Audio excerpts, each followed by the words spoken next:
Perfect reality के दोस्तों अस्सलाम वालेकुम। घर में जूते पहनना मना है। जापानियों का एक अनोखा इल्तिजा जो टोक्यो 17 जुलाई 2018। जापानियों के रस्म और रिवाज खासी दिलचस्प और अजीब है। इनके कल्चर की कुछ बातें तो दुनिया के लिए हैसियत रखती हैं।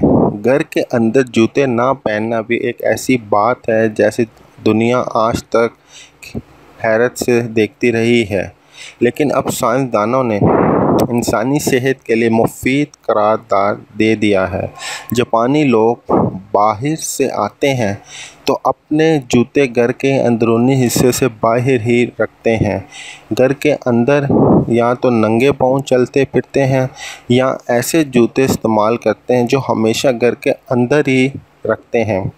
साइंसदानों का कहना है कि जापानियों की ये आदत महज रवायत का हिस्सा नहीं बल्कि बेपनाह तबी फ़वाइद की हामिल भी है, क्योंकि बाहर इस्तेमाल होने वाले जूतों को घर के अंदर इस्तेमाल करना तरह तरह की बीमारियों का सबक बनता है।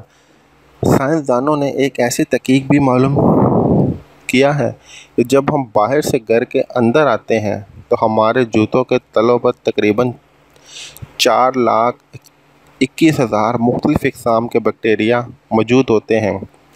ये बैक्टीरिया तकरीबन 96% जूतों के तलों पर पाए गए हैं। इनमें क्लेबिया नमूला जो पेशाब की नाली के इन्फेक्शन पैदा करता है, जो सांस की इन्फेक्शन पैदा करता है।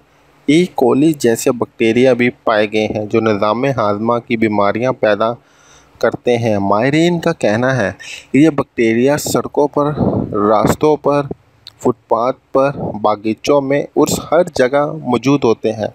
हमारे जूतों के साथ साथ घर में भी आ जाते हैं। इसी मसले का एक हल तो ये है कि आप अपने जूतों को घर में दाखिल होने से पहले जरासीम कश माहौल के साथ धोएं। अगर नहीं वैसे ही अंदर ले आएं तो फिर फ़र्श को भी इसी तरह धोएं, लेकिन ये एक मुश्किल काम है। लिहाजा इसका आसान हल ये है कि बाहर इस्तेमाल होने वाले जूते घर के अंदरूनी हिस्से में ना लाएं। घर के अंदर आप जापानियों की तरह नंगे पाँव चल फिर सकते हैं या ऐसे जूते इस्तेमाल कर सकते हैं जो सिर्फ घर में इस्तेमाल हो, कभी बाहर ना लेकर जाएं। मुझे तो आज के लिए इतना ही दोस्तों। आज को हमारी वीडियो आपको कैसी लगी, लाइक कीजिए, शेयर कीजिए, कमेंट्स कीजिए। Thanks for watching. अपना बहुत सारा ख्याल रखिएगा।